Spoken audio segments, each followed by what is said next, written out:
Ce mercredi, une bien mauvaise nouvelle inquiéta nombre de Blinks. YG Entertainment fit une annonce pour nous informer que Lisa serait positive au Covid. Bien que les autres membres n'aient apparemment pas été en contact direct et continu avec la Maknae du groupe, ces derniers firent tout de même un test. Bien heureusement, le jour suivant, le label confirma que Jennie, Rosé et Jisoo ne furent pas positives au virus. Les Lilies, de leur côté, semblent déçus et en colère contre le label, qui n'a pas su protéger correctement son artiste. Réaction à laquelle certains internautes répondent avec sarcasme, en affirmant que les Lilies ne sont jamais contents. Quand la YG interdit à Lisa de participer au défilé de la Fashion Week pour éviter qu'elle ne soit exposée au virus, les Lilies se plaignent de la rigidité du label. Quand Lisa est testée positive après avoir voyagé dans d'autres pays, les Lilies se plaignent de la négligence du label. Mais cette semaine, c'est également la négligence de Rosé qui fut soulignée. En effet, il semblerait que la vocaliste de Blackpink aurait DM l'une de ses fans sur Instagram pour ensuite la bloquer. Le 19 novembre, l'utilisatrice nommée Paris partagea une capture d'écran dans laquelle on y voit un message de Rosé. L'historique de Paris montrait de nombreuses réactions laissées sur les stories de l'artiste, mais restées sans réponse. Suite à cela, la fan décida de répondre assez simplement à l'idol, qui effectivement vit le message comme on peut le constater ici. Cependant, plot twist, 20 minutes plus tard, Rosé décida de bloquer Paris.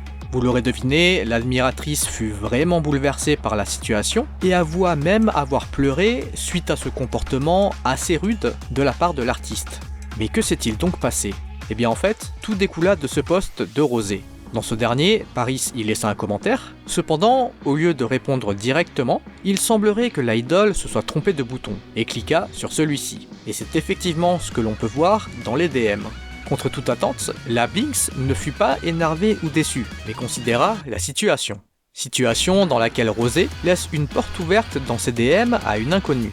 Porte ouverte qui pourrait très bien se transformer en véritable spam, ou alors qui pourrait être utilisée pour détourner les propos de l'idol via des montages.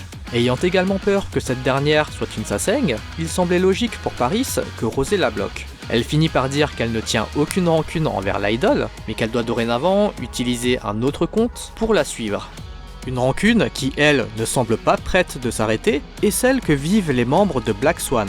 Pour ceux qui n'auraient pas suivi l'actu précédente, un conflit éclata entre Fatou et Leia concernant un supposé harcèlement. Ce 19 novembre, le label fit un communiqué officiel concernant la situation. Dans la déclaration, DR Music affirme que le conflit fait suite aux différences culturelles, de communication et d'opinion propres à un groupe international. Les plaintes auraient été amplifiées par la désinformation présente sur les réseaux sociaux. Le label affirme également que l'amitié entre Leia et Fatou est toujours intacte et qu'elle le prouverait dans le futur. Le lendemain, le band tenut un live stream afin de célébrer la fin de la promo de Close to Me. Ce fut l'occasion pour les filles de revenir sur la controverse et de s'excuser pour cette dernière. La leader prit la parole et précisa que la promo fut extrêmement éprouvante et stressante, ce qui mena aux conflits internes. Fatou, de son côté, s'excuse également, mais maintient ses propos sur Twitter. Leia, elle, précise qu'elle évoqua les disputes qu'elle eut avec Fatou à sa famille. Et c'est cette dernière qui contacta une fanbase brésilienne afin de défendre Leia. Finalement, la Maknae du groupe, sans mentionner un départ, déclare rentrer chez elle au Brésil après la fin de la promotion. Elle y prendra le temps de se ressourcer et de prendre soin de sa santé mentale.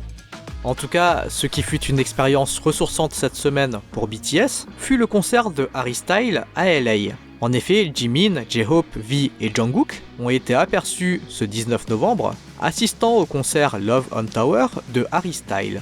Si l'event fut très apprécié par les garçons, une situation particulière mit le feu aux poudres du côté des ARMY et des fans de SZA.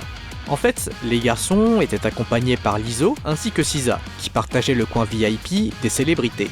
Le groupe en profita pour prendre plusieurs photos ensemble.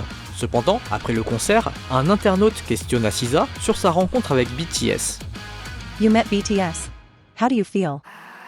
I don't think they knew who I was. They were nice though. D'un côté, certains netizens avancèrent que les garçons n'ont pu reconnaître SZA car il faisait assez sombre et qu'il était compliqué de s'entendre, tandis que l'anglais des garçons ne leur permettait pas d'être totalement à l'aise. De plus, il serait également possible que BTS connaisse effectivement SZA sans pouvoir véritablement la reconnaître. D'un autre côté, certains internautes décidèrent d'attaquer les garçons. On pouvait ainsi retrouver de nombreux tweets insultants et racistes envers le band.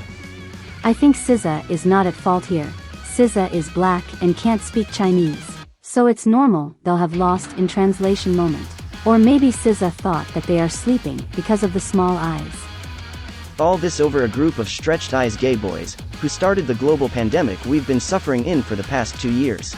Les ARMY ne prirent pas longtemps pour réagir, avec le hashtag #LeaveBTSAlone. D'autres internautes réclament une explication de la part de SZA concernant son mensonge. En fait, d'après les vidéos prises par les fans assistant au concert, on y voit V saluer SZA en lui faisant une accolade.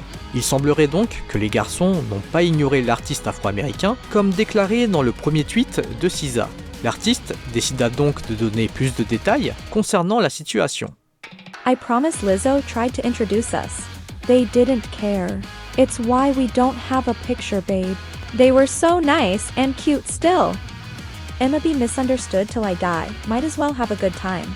Mais peu de temps après, SZA décida de supprimer ses tweets. Si d'un côté, les tweets racistes se font nombreux envers les garçons, du côté des ARMY, ce sont des tweets se moquant ouvertement du décès de la grand-mère de SZA qui sont relayés. Ce qui mena pour certains à qualifier les deux fandoms de toxiques. Bon les amis, comme d'habitude, on se retrouve la semaine prochaine pour une nouvelle vidéo. En attendant, lâchez votre like, abonnez-vous et activez la cloche. Allez, on se dit à toutes et bye bye.